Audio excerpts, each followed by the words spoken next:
What you're about to see is some test footage shot with the Fujinon 18-55 X-mount lens using the XT-4 mirrorless camera. I also have my hands on the 50-135. Let's see how it looks.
Welcome back, folks. My name's Shane. In today's video, I'm going to show you what kind of results you can get using a cinema lens. Now, if you're a full-blown cinematographer, you'll get far better results than what I do being a content creator.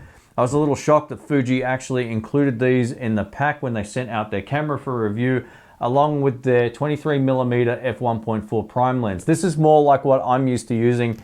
I'm not used to using these big Cine lenses, but I was keen to try them out, and I'm so glad they sent them out for review. Paired with the in-body image stabilization built into the XT-4, I was able to get some really great shots handheld.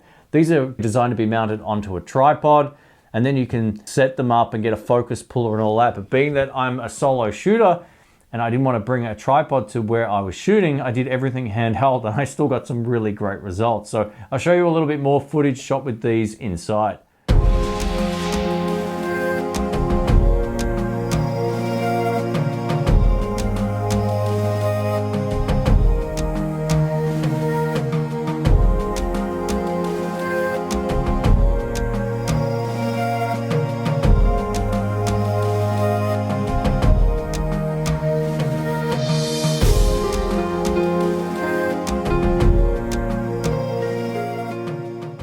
So when it came to comparing the footage between the prime lens and these Cine lenses, there's no doubt about it, these have a class and a look about them that's pretty hard to match. When a lot of people say you spend more money on lenses than the camera and you'll get better results, I can definitely see it with this. Interestingly enough, this is a T2.8, which means it's not going to have quite as much background blur as this prime lens, for example, but it has a look to it.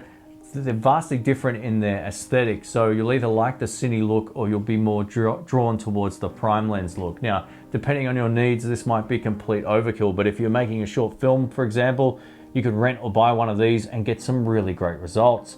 One of the things I really love about it is the fact we get a zoom ring here, and the good thing about this is if you've got something in focus and you zoom, it stays in focus. Phenomenal. I'm not used to that with the kind of lenses that I normally use.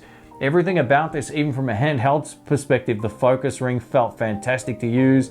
And I had no problems using this. Once I went over from the little prime lens over here, I was a little worried that this was going to be big and clunky, but I felt at home on it right away. And once you get it comfortable in your hand, you can operate it with no problems at all. If you're going to be shooting in different lighting conditions and you want that seamless aperture change, you can do it thanks to this clickless aperture ring on the back here.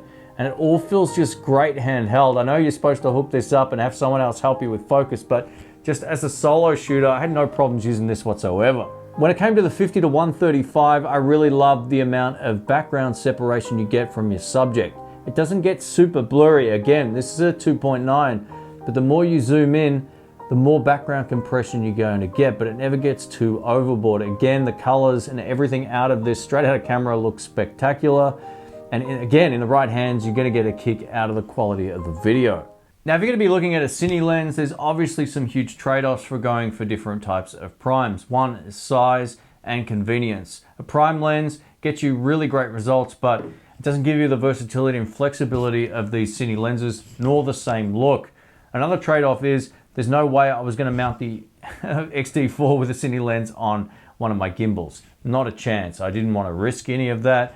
These are best suited to control conditions, but you can still get some really great results if you're on your own using them handheld. Thanks to that stabilization in the camera, the results speak for themselves. So I just wanted to wrap this up by talking about my user experience with these. When Fuji said they were sending out some of their Cine lenses, I was like, oh man, these things are so expensive and I've never used them before. It's going to be really difficult to get going with them.